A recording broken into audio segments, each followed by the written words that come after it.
Kalau lagi pusing, kita lagi pusing nih, lagi stres, lagi apa, pikiran banyak. Kalau daripada kita lari kemana-kemana, itu larinya ke kuburan orang tua.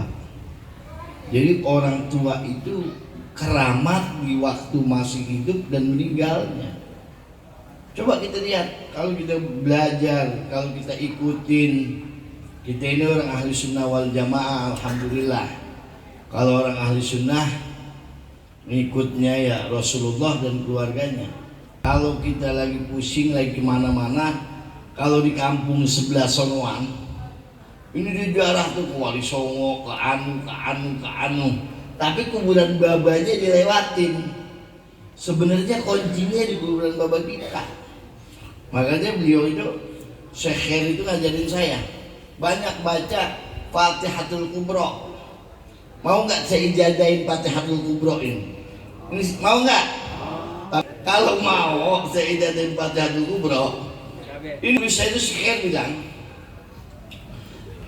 kita ini mau kita sembahyang tiap hari, sholat duha tiap hari, sholat tasbih tiap hari, sholat malam gak berhenti, tahajud full. Sholat malam ya tahajud. Terus puasanya bukan puasa Senin Kemis lagi. Kalau Senin Kemis puasa Nabi Daud, tapi orang tua kita enggak ridho. Hasya wa kalla, mustahil doa kita diterima oleh Allah Subhanahu wa ta'ala.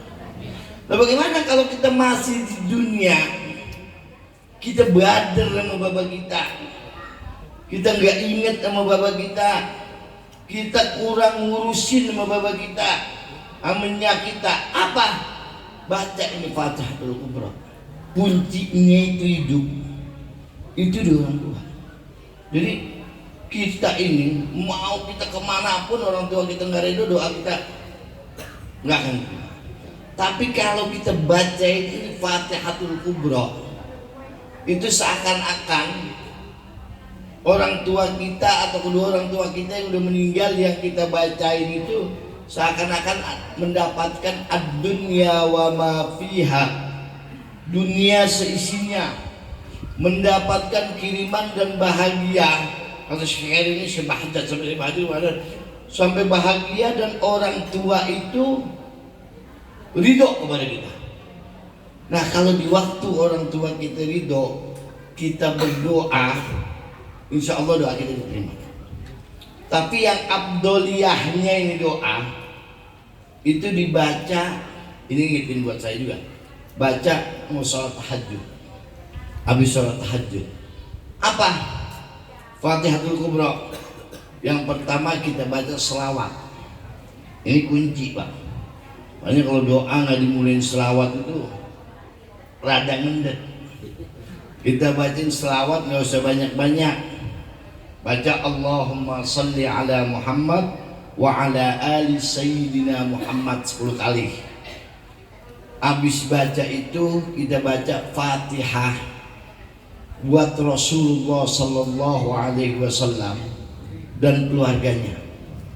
Habis kita baca Fatihah, selesai baca Fatihah, kita bacain Fatihah buat kedua orang tua kita.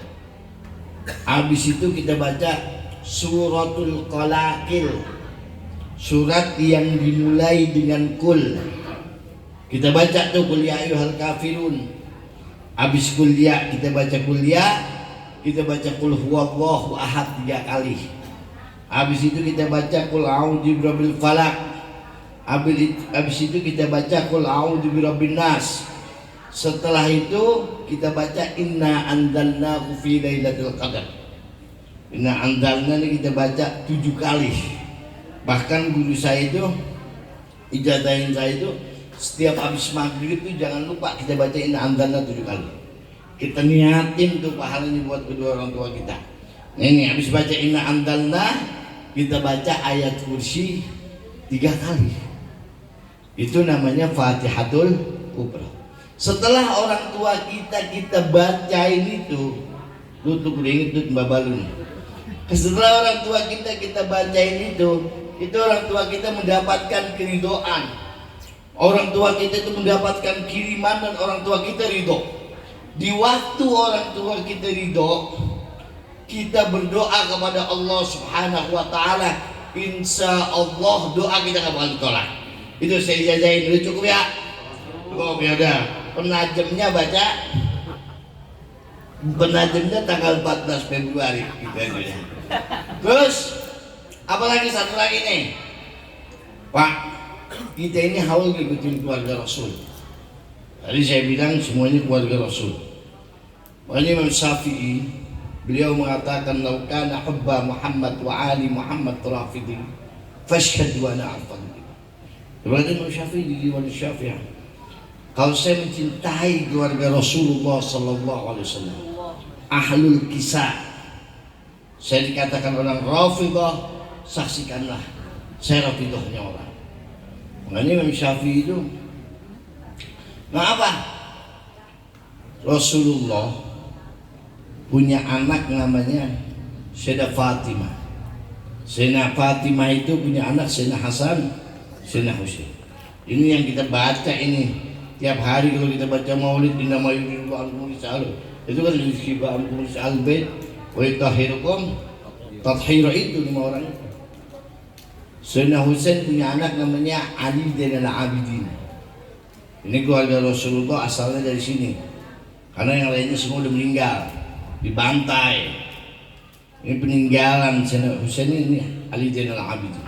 Kenapa beliau dipanggil Zainal Abidin? Karena kerjaannya ibadah aja sama Allah. Ali Zainal Abidin punya anak Muhammad al-Baqir. Muhammad al-Baqir punya anak Ja'far as-Shadiq. Ja'far as-Shadiq ini punya murid nih Imam Abu Hanifah. Sampai beliau mengatakan, laula sanatain halaka Nu'man. Saya 2 tahun gak belajar Imam Ja'far as-Shadiq, saya celaka. Terus punya murid sampai Imam Syafi'i yang ikut. Hadis-hadis yang ada, yang sekarang ini ada, 80% itu muridnya Imam Ja'far as-Shadiq. Nah kenapa? Nah Ali Zainal Abidin, saya balikin lagi, masa keilmuan Islam itu zaman Muhammad al-Baqir dan Ja'far as-Shadiq. Nah makanya ada buku namanya Ja'far as-Shadiq wa Madzahibul Arba'ah. Nah ini Ali Zainal Abidin ini, itu kerjaannya ibadah aja Pak. Makanya dipanggil Zainal Abidin. Yang orang ahli ibadah. Kalau wadud dipanggil Zainal Dablag. Suara kagak baca-baca, pergiatan dablek. Kalau ini Zainal Abidin, pergiatan orang ibadah. Kalau Pak RW kita dipanggil Zainal Faid, insya Allah PKB menang dibilangnya. Perhiasan karena PKB menang kan gitu. Ini Zainal Abidin, perhiasan orang ibadah. Imam Ali Zainal Abidin tiada hari kecuali ibadah kepada Allah. Dan setiap malam itu kayak kakeknya Ali bin Abi Thalib ngasihin makanan ke rumah orang-orang nggak mampu. Ibadahnya udah tinggi bener sampai dijuluki Zainal Abidin. Nah, Ali Zainal Abidin ini punya anak namanya Muhammad al-Baqir. Ini saya juga diajarin sama guru saya ini. Apa kata guru saya? Muhammad al-Baqir itu setiap mau tidur itu sholat 2 rakaat. Di samping kita baca Fatihatul Kubra, kita sholat 2 rakaat, pahalanya kita niatin buat bapak kita, aminyak kita. Sholat 5 menit palingan, cukup samsu sebatang itu 5 menit Ustaz. Itu 2 batang dah, ukuran samsu 2 batang. Baca Qul Huwallah rakaat pertama, rakaat kedua baca Inna Anzalna 5 menit, pahalanya kita niatin. Nah Muhammad al-Baqir nih, dalam riwayat beliau itu tidak pernah meninggalkan selama hidupnya itu mau tidur sholat 2 rakaat diniatin pahalanya untuk kedua orang tuanya.